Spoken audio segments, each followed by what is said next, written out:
Nós estamos estudando as parábolas de Jesus. Muitos irmãos estarão aqui ministrando. Não serei apenas eu. Exceto o primeiro domingo, dia da ceia, nós estaremos ministrando uma outra palavra. Mas os demais domingos nós estaremos abordando as parábolas de Jesus. E hoje nós vamos dar sequência.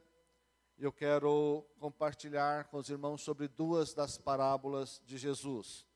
Eu quero falar com os irmãos hoje sobre a parábola do fermento e sobre a parábola do joio e do trigo, ou também conhecida como parábola das ervas daninhas. É muito importante nós entendermos as parábolas de Jesus, porque elas trazem ensinamentos para nós muito práticos mesmo. Mas também é importante nós entendermos aqui o que Jesus estava dizendo nestas duas parábolas que nós vamos estar meditando aqui. Eu quero que os irmãos tenham no coração e na mente a lembrança que durante toda essa ministração, esse compartilhamento, que Jesus estava falando do reino de Deus. Amém? Sobre o que Jesus estava falando? Porque às vezes nós colocamos foco no fermento, ou colocamos foco no joio ou no trigo. Mas o foco de Jesus era o reino de Deus. O foco de Jesus não era o fermento, o foco de Jesus não era o joio nem o trigo, mas o foco de Jesus era o reino de Deus. Mas quando nós entendemos o que Jesus estava ensinando nessas parábolas, nós conseguimos entender também um pouco mais sobre o reino de Deus. Jesus faz essas comparações para facilitar o nosso entendimento. Vamos abrir a Bíblia em Lucas capítulo 13. Nós vamos ler aqui a primeira parábola, que é a parábola do fermento. Lucas 13, versículo 20 e versículo 21.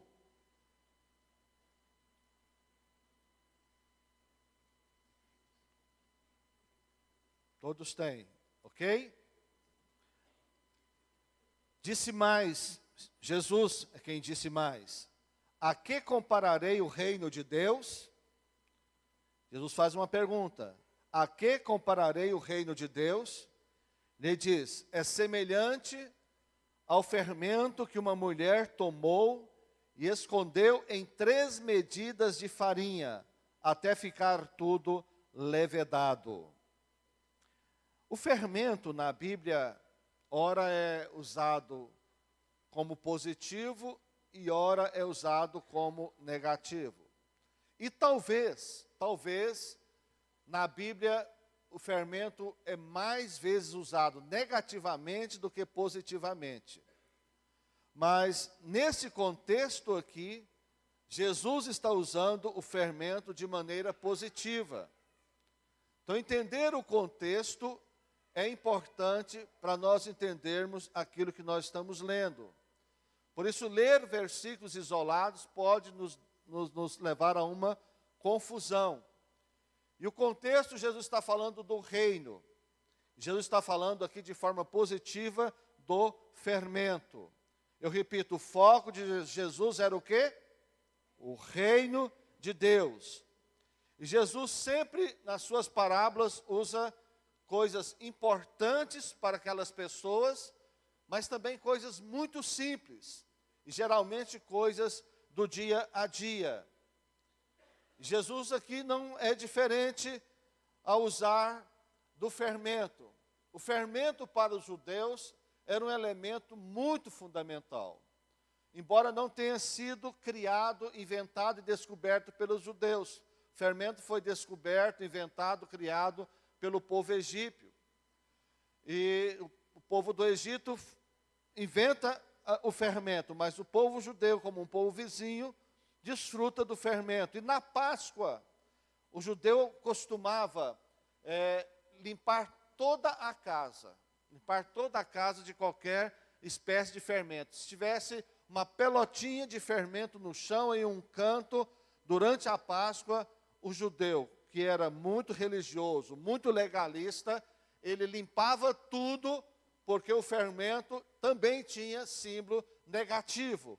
Mas para não correr risco, ele tirava todo o fermento, embora ele usasse o fermento para preparar suas comidas. Então o fermento era um objeto, um elemento muito usado pelos judeus. Inclusive nas ofertas, que eram ofertas de bolos, ofertas de manjares, ofertas de alimentos, que eles ofereciam a Deus, nessas ofertas geralmente não podiam levar fermento. Inclusive, o pão da preposição era feito sem fermento. Inclusive, pensando nesse princípio, nós procuramos sempre usar o pão da ceia, também um pão sem fermento. É o chamado pão asmo, não é? A Bíblia fala dos pães asmos, são os pães sem fermentos. Quando você lê na Bíblia sobre pão asmo, você pode entender que é um pão sem fermento, que não utilizou fermento para prepará-lo. E repito, fermento é usado negativamente, mas também é usado como exemplo positivo, e Jesus aqui está usando como algo positivo. E na Bíblia, embora o fermento seja também utilizado como negativo, e Jesus certa vez mesmo disse, olha, cuidado com o fermento dos fariseus. Lembra disso? Cuidado com o fermento dos fariseus. O apóstolo Paulo lembrava lá em Coríntios, principalmente, me lembro de uma referência de Coríntios, falando, cuidado com o fermento. Não é? E assim, olhando de maneira negativa. Mas Jesus aqui, eu reafirmo, está falando de maneira positiva, ele está falando do reino de Deus. O reino de Deus é como um fermento positivo, ele existe como um fermento positivo, e eu quero aqui trazer algum entendimento sobre isso, algumas explicações, tentando ajudar assim os irmãos a compreenderem melhor o texto de Jesus. Primeira coisa, Jesus usa a figura de uma mulher. Por que será que Jesus usa a figura de uma mulher usando o fermento? Porque, em geral, principalmente naquela época, a mulher é que utilizava mais o fermento. Mas nós podemos aqui fazer também uma aplicação, porque a mulher também, na Bíblia, representa a igreja. A mulher representa a noiva, representa a igreja do Senhor Jesus Cristo. E nesse caso aqui, podemos usar isso como uma aplicação para nós. A mulher aqui sendo a igreja e usando do fermento e colocando o fermento na massa para que possa assim causar o seu efeito. O poder do fermento na massa, ele é um poder muito real. O fermento causa uma influência, tem uma ação muito real na massa de trigo. E nós podemos pensar nisso como uma ação da graça de Deus, uma ação do Espírito Santo na igreja. Porque Jesus disse que a igreja é luz e sal da terra. Amém? Uma das últimas parábolas que nós estudamos é que nós somos luz e somos sal. Ainda que não percebamos, ainda que não entendamos, mas Jesus afirmou, e se Jesus afirmou, nós somos. Não é verdade? O crescimento do reino, ou a ação do fermento no reino, às vezes não é muito perceptível, mas está acontecendo. Quando alguém vai preparar, coloca ali a farinha, coloca o ovo. Hoje quase não se faz isso, né? Tá tudo, já vem na caixinha pronto, mas às vezes alguém ainda que faça bolo desta forma, não é? Você faz bolo é assim, Nícia? Ainda usa farinha, usa o ovo, o leite, usa fermento também. Laranja no lugar do fermento. Será que a laranja... No leite, né? Então, veja bem, mas o fermento, ele tem um poder de amaciar a massa, tornar a massa suave, tornar a massa também maior, não é? Então, esse era o efeito que tinha. Então, a pessoa jogava o fermento naquela massa, no leite, na farinha de trigo, e nos ovos, e tudo, misturava tudo, e deixava aquela massa descansar, e aquilo estava de um tamanho.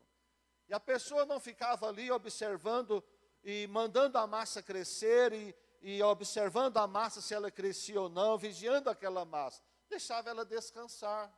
Confiava na ação do fermento, que ali aconteceria um processo natural. Assim também é a ação de Deus na nossa vida, assim é a ação de Deus na igreja também.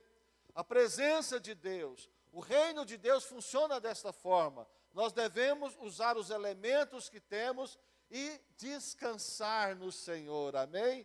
Descansar no Senhor e deixar que o Senhor então produza o efeito, produza a ação necessária para que o crescimento aconteça naturalmente, sem nenhum grande esforço nosso. Porque se o crescimento vier através do nosso esforço, esse crescimento também não será um crescimento duradouro. O verdadeiro crescimento quem dá é o Senhor, não é? É o que permanece. O crescimento dado pelos homens não é um crescimento que permanece. Então, o reino de Deus é semelhante a isso. E a graça, a unção, a presença de Deus funciona na igreja, funciona na nossa casa, funciona na nossa vida, exatamente como o fermento funciona na farinha de trigo, no leite, no ovo. Amém, meus irmãos? Então, Jesus fala, o reino de Deus é semelhante a isso. Então, você não percebe o reino de Deus crescendo às vezes. Às vezes você não tem percepção do crescimento do reino de Deus, mas ele está acontecendo em todos os lugares, em todas as nações, em todos os lugares. O reino de Deus está acontecendo, ele está crescendo. Os nossos olhos não alcançam o crescimento do reino de Deus. Ele é, muitas das vezes, imperceptível. Mas depois que cresce, aí nós tomamos conhecimento e nós vemos que realmente aconteceu a ação do fermento. Lembre-se que eu estou falando agora do fermento, como Jesus falou, de maneira positiva. Amém? Embora na Bíblia o fermento é apresentado muitas vezes como uma coisa negativa. Nesse caso aqui é como positivo. Em Atos 1:8, Jesus disse o quê? E recebereis poder ao descer sobre vós o Espírito Santo, e ser-me-eis testemunhas. Onde? Jerusalém, onde vocês estiverem, onde vocês habitam, né, onde vocês moram, não é? Onde mais? Judeia, numa região mais próxima, Samaria, numa região mais distante, e confins da terra, onde Jesus abriu a porta e mandar vocês irem. Amém, irmãos? Glória a Deus por isso, não é? Glória a Deus por isso. Então nós entendemos bem esse aspecto do Senhor Jesus. Mas em Atos 2:46, gostaria que você abrisse a sua Bíblia, você talvez até saiba de cor esses versículos, que são muito interessantes, mas são versículos muito importantes para nós, e eu acho necessário a gente ler. Está falando do crescimento da igreja, da ação, do fermento de Deus na igreja, né? Do reino de Deus, de uma maneira assim tão simples, tão natural, sem nenhum esforço, sabe? Sem nenhum marketing, né? Sem nenhuma campanha especial, sem holofote, sabe? Sem nenhuma coisa humana, nenhuma artimanha humana, apenas a ação de Deus agindo ali naquilo que Jesus ensinou eles fazerem. Olha o que eles faziam. Atos 2, 46, 47.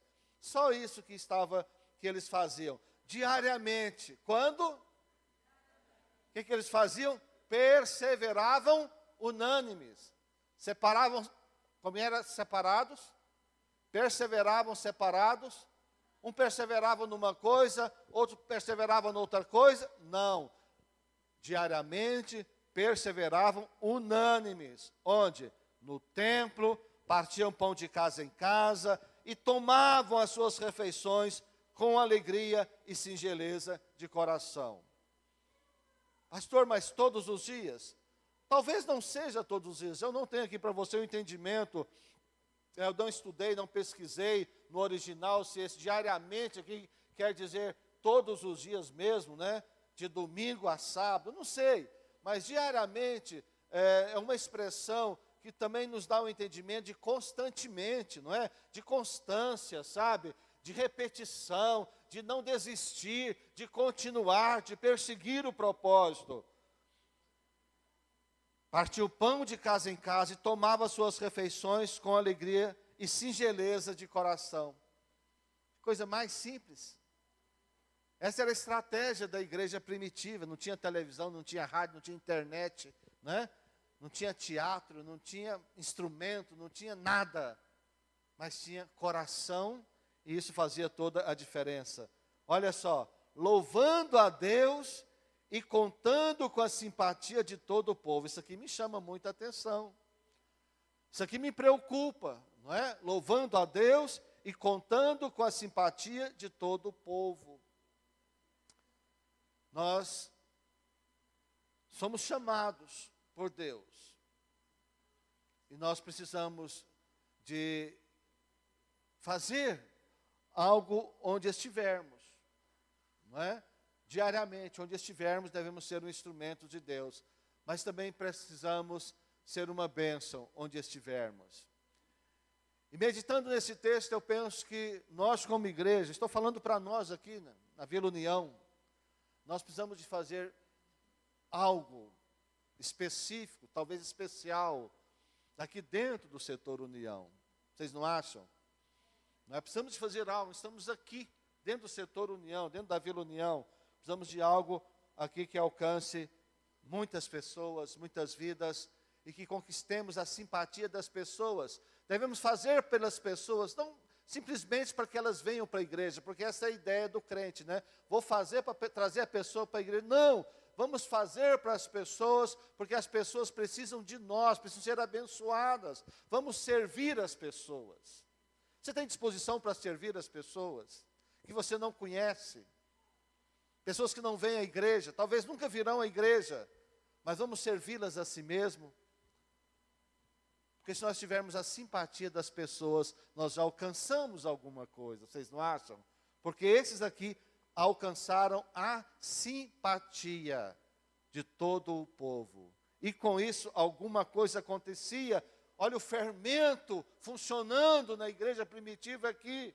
Coisa linda, coisa maravilhosa. Enquanto isso, acrescentava-lhes o Senhor, dia a dia, os que iam sendo salvos. Amém? Acrescentava o Senhor no meio deles. E às vezes a estratégia da igreja é o contrário. Quer fazer a coisa de trás para frente, não é? Somos luz, somos sal. Somos luz, somos sal. E onde nós estivermos, nós devemos brilhar, nós devemos salgar, nós devemos temperar. Deus te deu uma profissão, Deus te deu uma função, Deus te deu um trabalho. É claro que é para o seu sustento, mas não é só para o seu sustento, é também para você ser luz, para você ser sal naquele lugar. Deus te deu um lugar para morar, para abrigar você e sua família, mas também para ser luz e para ser sal naquele lugar. Amém? Se você tem esse entendimento, essa disposição, o fermento estará funcionando na sua vida. Amém, meus irmãos? É o fermento no reino de Deus funcionando, envolvendo, contagiando toda a massa. Vamos para outra parábola. A parábola do joio e do trigo, ou das ervas daninhas. Agora abra sua Bíblia em Mateus capítulo 13. Como nós estamos estudando parábolas de Jesus, e às vezes tem momento temos que estudar 2 ou 3, essa parábola do fermento, por exemplo, é a menor parábola de Jesus, não é? A gente pode ficar aqui espremendo para tirar mais alguma coisa, mas não há necessidade de nós ficarmos batendo numa coisa só, podemos passar para outra e sairmos daqui estudando duas parábolas nesta noite. Mateus capítulo 13. Nós vamos ler aqui alguns versículos. Vamos ler a partir do 24. Mateus 13, 24. Outra parábola lhes propôs, dizendo: o reino dos céus, novamente o quê? O reino dos céus é semelhante a um homem que semeou boa semente no seu campo. No dia que eu estava viajando, a Suelen ministrou sobre a semente. Não foi? Eu devia ter perguntado, os irmãos não falado, né? Sobre o que a Suelen ministrou. 25. Mas enquanto os homens dormiam, veio o inimigo dele, semeou o joio no meio do trigo e retirou-se. E quando a erva cresceu e produziu fruto, apareceu também o joio. Então, vindo os servos do dono da casa, lhe disseram: Senhor, não semeaste boa semente no teu campo? De onde vem, pois, o joio? 28. Ele, porém, lhes respondeu: um inimigo fez isso. Mas os servos lhe perguntaram: queres que vamos e arranquemos o joio? Não, replicou ele, para que ao separar o joio, não arranqueis também com ele o trigo. Deixai-os crescer juntos até a colheita. E no tempo da colheita direi aos ceifeiros: ajuntai primeiro o joio, atai-o em feixes para ser queimado, mas o trigo recolhei-o no meu celeiro. Vamos pular para o 36. Então, despedindo as multidões, foi Jesus para casa. E chegando-se a ele os seus discípulos, disseram: explica-nos a parábola do joio no campo.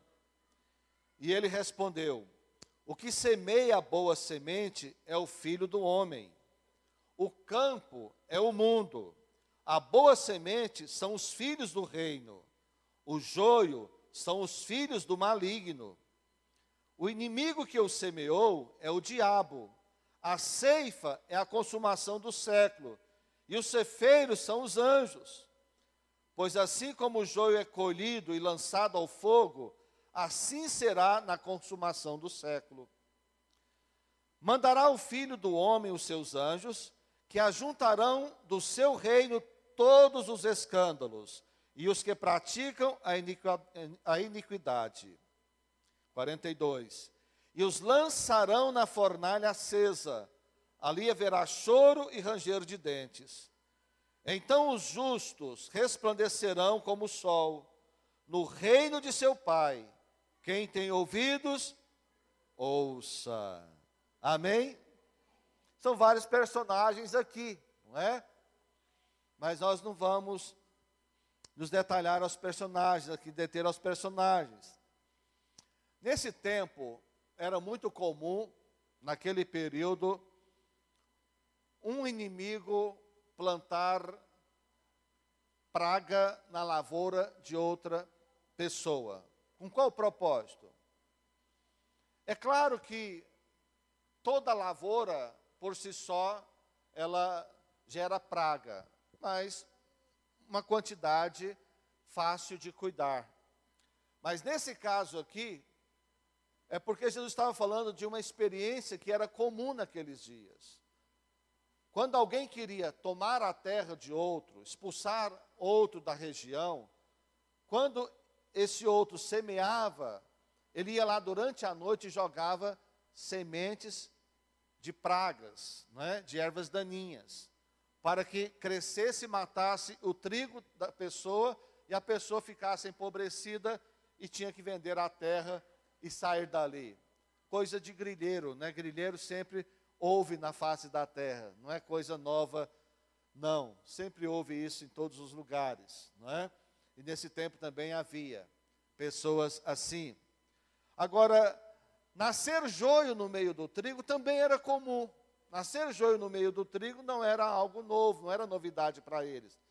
Mas nessa proporção que Jesus está falando aqui, era uma proporção muito especial, muito grande, em que era possível matar o trigo e impedir que as pessoas colhessem alguma coisa.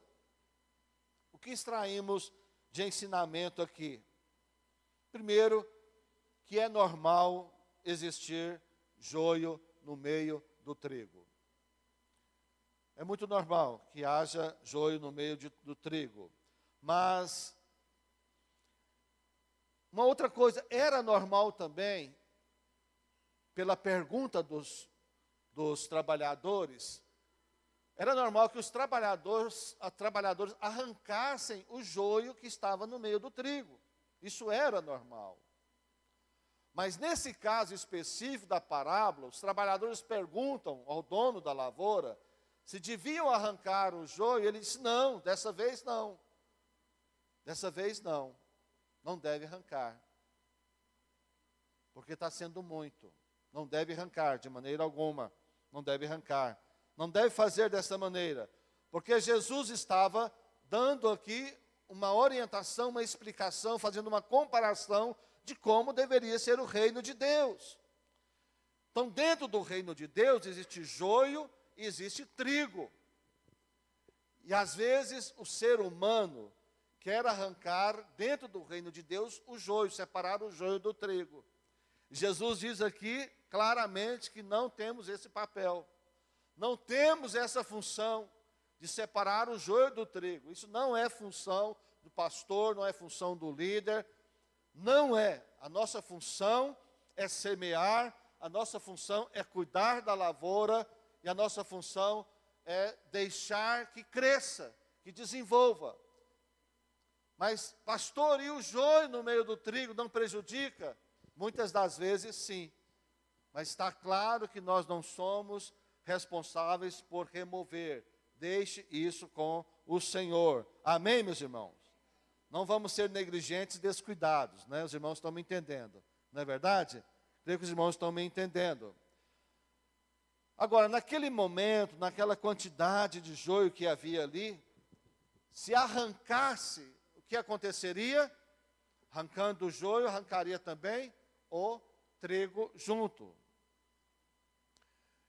Eu penso que no meio da igreja do Senhor, eu falo do corpo de Cristo na terra, não estou falando de nenhuma localidade, mas do corpo de Cristo na terra, eu creio que a igreja que é formada do trigo que o Senhor está falando, né, está ilustrando aqui, no meio, no seio da igreja também tem joio. Tem joio também. E vejo que num lugar como no Brasil, por exemplo, que a igreja não é perseguida, às vezes tem gente que até reclama, acha que está sendo perseguida, mas se tem perseguição é tão pequenininha, né? É tão fraquinha, mas que o joio nem assusta. Agora, é claro que lá no Oriente Médio, onde é proibido pregar o Evangelho, onde os pastores são sacrificados, as igrejas são incendiadas, ali, naquele lugar, sim, dificilmente vai ter um joio no meio do trigo, não é verdade? Mas aqui não, aqui deve ter muito joio no meio do trigo. E agora a gente fica procurando, e será quem é joio e quem é trigo? Não. Nós não temos essa capacidade, não temos esse direito, não temos essa autorização, não podemos fazer isso, porque senão vamos pecar no julgamento. De maneira alguma não podemos fazer isso. Não é a aparência, porque o trigo e joio se parecem muito, não é? E às vezes a gente pode achar que alguém é joio e é trigo, pode achar que alguém é trigo e ele é joio, entendeu? Tem muito trigo com cara de joio, muito joio com cara de trigo no meio da igreja. Isso existe, queridos. Existe. Se você vai para o céu, você vai chegar lá no céu e você vai ver que lá no céu vai ter muito católico romano, apostólico romano. Se você for para o inferno, você vai ver que lá no inferno vai ter muito evangélico pentecostal falando em língua e profetizando. Não tenho dúvida disso. Porque a Bíblia nos dá esse entendimento. Então não é a religião. Amém? É a transformação que nós recebemos ou não. Se somos trigo ou joio, nós e Deus devem saber. Os demais geralmente não sabem, não é? Geralmente não sabem. Agora, nós que temos mania de julgar uns aos outros, às vezes nós fazemos, né? Esse julgamento e separamos um do outro. E achamos que alguém por um comportamento é mais espiritual do que outro por determinado comportamento. Como nós nos equivocamos nisso muitas vezes, não é verdade? Agora, quando o joio cresce, sabe o que acontece? O trigo também cresce. Aí as raízes do joio e do trigo se entrelaçam, né? Elas misturam uma com a outra. É por isso que não dá para arrancar. Dá para entender? Então, se uma pessoa, numa célula, é joio, mas ela está entrelaçada com o trigo da célula, se você arrancar esse joio, possivelmente vai arrancar junto também um trigo. Na igreja também, entendeu? E nós não devemos fazer isso. Nós devemos bater no peito e dizer que somos pecadores, miseráveis. Não é verdade? Se não fosse a graça do Senhor, nós estaríamos todos perdidos. O reino de Deus, aqui na terra, ele está esparramado, ele está na igreja, mas o reino de Deus está fora da igreja também. O reino de Deus não é só dentro da igreja, o reino de Deus é na terra toda. No mundo todo está o reino de Deus, espalhado. E a expectativa dos judeus era que o Messias viesse e implantasse um reino com o trono em Jerusalém, um reino físico, e a partir dali liderasse as nações através deste reino. E principalmente que reinasse para Israel. Essa era a expectativa dos judeus em relação ao Messias. Eliminaria todo o mal que existia e ficaria só os bons. E os bons, eles achavam que eram os religiosos legalistas. Eles achavam que eram. E Jesus os chamou de hipócritas. Não é? Então devemos ter muito esse cuidado. Na parábola do fermento, meus queridos, a ação do fermento nos mostra que ela acontece lenta e progressivamente, e quase imperceptível. E muitas vezes nós estamos esperando uma ação de Deus, e quando ela não acontece no nosso tempo, nós também não temos paciência de esperar. Mas Jesus está falando que o reino de Deus é semelhante ao fermento. E tanto positivo como negativamente, o fermento age assim lentamente. Quando é para destruir, é negativo, ele vai trabalhando lentamente, também sorrateiramente, e consegue destruir relacionamentos. Não é assim? Mas o nosso objetivo aqui é falar do lado positivo. Que o fermento também vai trabalhando na vida das pessoas, e as pessoas vão sendo transformadas, e Deus vai gerando crescimento e mudança, e as coisas vão acontecendo. Porque nós sabemos muito bem que quando uma pessoa crê no Senhor Jesus como Senhor e Salvador da sua vida, reconhece que é pecador e que só Jesus salva, essa pessoa, ela é salva, e isso é instantâneo. Mas a transformação dessa pessoa é um processo. A transformação é um processo. Em algumas pessoas, em algumas áreas, é rapidamente, em outras demora meses, anos e às vezes uma vida toda. Mas o fermento está agindo. Deus está agindo. Mas nós temos dificuldade em esperar, principalmente nos dias de hoje, que tudo é rápido. Não é verdade? Tudo hoje é muito rápido. Mas deixa eu dizer uma coisa, Deus continua do mesmo jeitinho, sem se preocupar com o tempo. Não é? Deus não se preocupa com o tempo. Já ouvi demais, tem 40 anos que eu escuto falar que no relógio de Deus falta 5 para meia-noite. Porque meia-noite Jesus vai voltar, entendeu? Essa é a ideia. Falta 5 para meia-noite, tem 40 anos que eu ouço falar isso. Já ouvi falar demais que Deus tem pressa. De certo aspecto, sim, não é? Deus quer salvar a humanidade, tem muita gente morrendo, indo para o inferno. Essa é a pressa de Deus, antes que a pessoa morra. Mas também a Bíblia fala que 1 ano e 1000 dias para Deus não faz diferença. Deus não está ligado a isso, não está preso a isso de maneira alguma. Estava na academia. Os irmãos estão vendo que eu estou magrinho, estou forte. Tem que crer, irmãos, creia. Deixa pela fé. Academia da coluna lá, fortalecendo minha coluna, não é? E um dos professores falou para mim assim, rapaz, mas estava olhando a minha pressão, né? A gente sempre olha a pressão.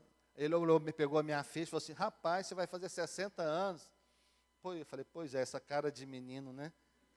A barba eu pinto para disfarçar. Pois é, rapaz, olha, 60 anos hoje é um garoto, né? Eu falei, realmente, concordei com ele. Pouco tempo, 40 anos, a pessoa estava velhinha. Hoje, 60 anos, muito jovem. Pois é. E ele falando, eu acho que as pessoas vão viver 120 anos, rápido, já está vivendo 20 anos, porque a medicina está muito rápida, evoluindo demais. E eu falei, realmente. Ele falou isso e saiu. Eu falei, perdi uma oportunidade de pregar para ele, olha só. Podia ter falado alguma coisa, pega esse gancho. De repente, estou lá no banheiro lavando a mão e ele aparece. Olha só, eu falei, agora não tem jeito. Agora a consciência não aceita eu não falar. Eu falei, rapaz, você vai viver 120 anos, mas deixa eu te falar uma coisa para você. Se Jesus não voltar, e se ele voltar antes? Ele, realmente, rapaz, está certo. Se ele não voltar antes, se ele voltar, hein? E agora? Eu falei, e agora, o que você vai fazer? Porque ele é uma pessoa que já frequentou a igreja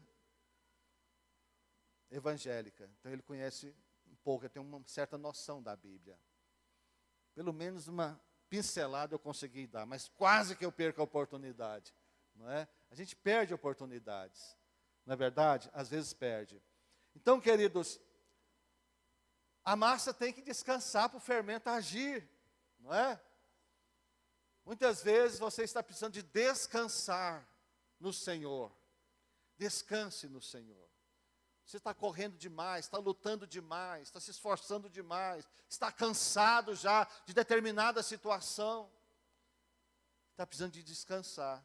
Se você não descansar, você vai estragar todo o processo. Não vai funcionar o processo. E Jesus disse, até que tudo seja levedado. Jesus usou essa expressão, até que tudo seja levedado, até que tudo seja influenciado, envolvido pelo fermento. Então Jesus espera tudo, amém? E na parábola do joio e do trigo, como disse, nós não temos autorização para arrancar, para separar o joio do trigo. Porque deixa eu dizer uma coisa para você, uma coisa é a igreja corpo de Cristo, outra coisa é a igreja instituição, são coisas diferentes. A instituição, ela até arranca pessoas muitas vezes, mas Jesus não arranca da igreja as pessoas, sabia disso? Jesus não arranca. As pessoas até saem do corpo de Cristo, por decisão própria, mas Jesus não arranca ninguém. Então eu já fui pastor de excluir pessoas do hall de membros. Hoje eu não excluo ninguém mais. A gente trabalha. Se ele tem uma liderança, a gente trabalha na liderança com ele. Às vezes, remove ele da liderança, trabalha com ele, dá uma atenção para ele, cuida, se ele quiser consertar. Mas exclusão, isso não existe isso na Bíblia, não é? Porque eu acho que eu vou passar vergonha lá no céu. Vou encontrar alguém lá que eu excluí como pastor, excluí da igreja. Você exclui da instituição, mas ele faz parte do corpo de Cristo, que adianta isso? Os irmãos estão me entendendo?